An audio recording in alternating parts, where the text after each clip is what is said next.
Hello friends, welcome to our channel Khatri Stano. Subscribe our channel for more dictations. Be ready for the high speed passage. An analysis of the above reproduced provisions shows that in terms of section 3, the state government can requisition any premises needed or likely to be needed for any public purpose. Stop. Section 6 provides for disposal of premises after the same are requisitioned under Section 3 within bracket 1. Stop. Under that section, the state government has been bestowed with the power to use or deal with the requisitioned premises for the specified public purpose. Stop. Section 11 within bracket 1 postulates payment of compensation for the requisitioned premises. Stop. The amount of compensation is required to be determined by either of the two modes prescribed therein. Stop. If the parties voluntarily enter into an agreement on the quantum of compensation, the amount is to be paid in accordance with such agreement. Stop. If there is a tenant in the requisitioned premises, then in terms of section 13, the collector is required to decide whether the agreement for payment of compensation shall be entered into with the tenant or with the immediate landlord of such tenant. Stop.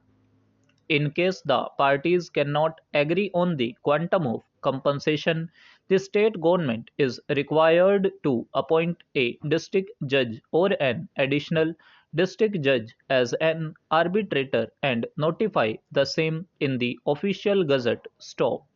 Rule 8 provides that where the amount of compensation payable under Section 11 cannot be fixed by agreement, any person interested can make an application to the collector for referring the case to arbitration. Stop.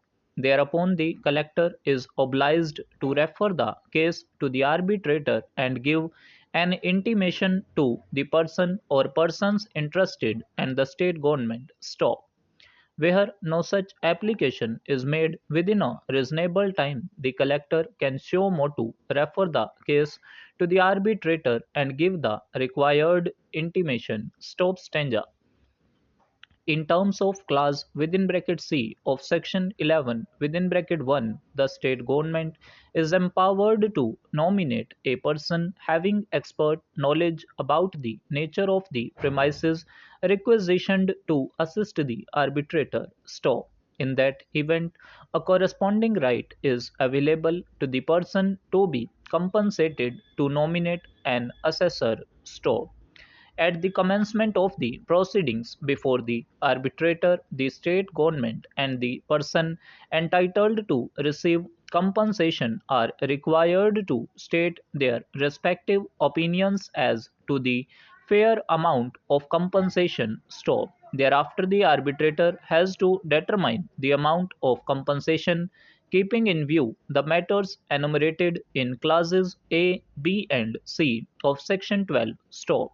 Once the award is made and signed, the arbitrator has to inform the parties to the reference by sending a notice in writing and also send copies of the award to the collector and the person or persons interested. Stop. What is most significant to note is that neither at the stage of fixing the amount of compensation by agreement nor at the time of appointment of arbitrator, the state government is required to consult any person, including beneficiary of the requisition. Stop. The only person with whom the state government is required to negotiate the amount of compensation is the one whose premises are requisitioned. Stop stanza.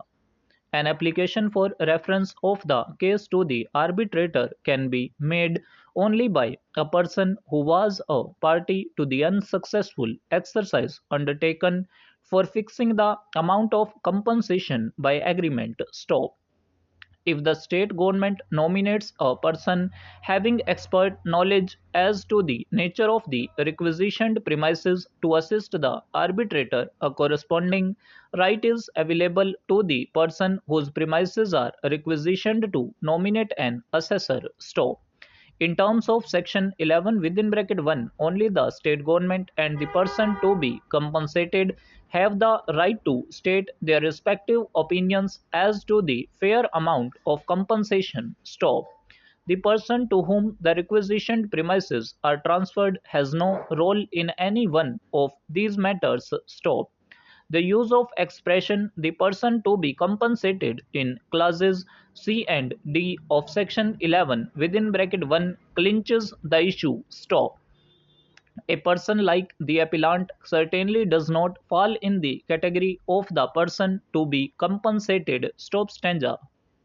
The private respondents herein are the hospital staff, and they sought a direction from the High Court in the writ petitions filed by them that they should also be brought under the direct payment system with effect from 1/1/2000. Stop. The contention raised by them was that they are similarly situated, being a part of the medical college, and therefore they are entitled to be brought within the purview of direct payment system. Stop. This contention found favour with the learned single judge who heard the writ petitions, and the learned single judge, by his judgment and order dated 3/3/2004, allowed the writ petitions with a direction that the said hospital staff who are respondents herein should also be brought under the direct payment system with effect from 1/1/2000. Stop stanza. The aforesaid order therefore makes it crystal clear that while introducing the direct payment system by the government in respect of Manohar Medical College, such benefit was extended to the members of the staff of the college, whereas the staff of the hospital attached to the college was specifically excluded from the applicability of the aforesaid benefit. Stop. This order was never challenged by any of the respondents herein, since such benefit of direct payment system was not extended to the staff of the hospital attached to the college. Stop.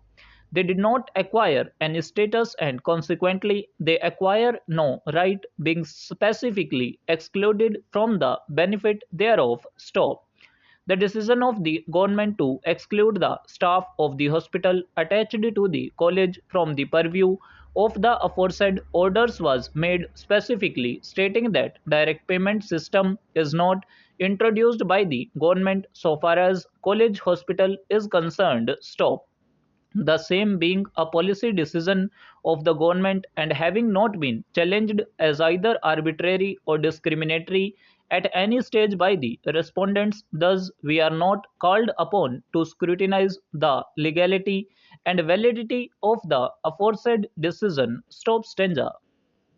It was one of the contentions of the respondents that the nature of duties and responsibilities of the teaching staff of the college and the staff of the hospital being the same, there can be no discrimination so far as the staff of the hospital is concerned. Stop.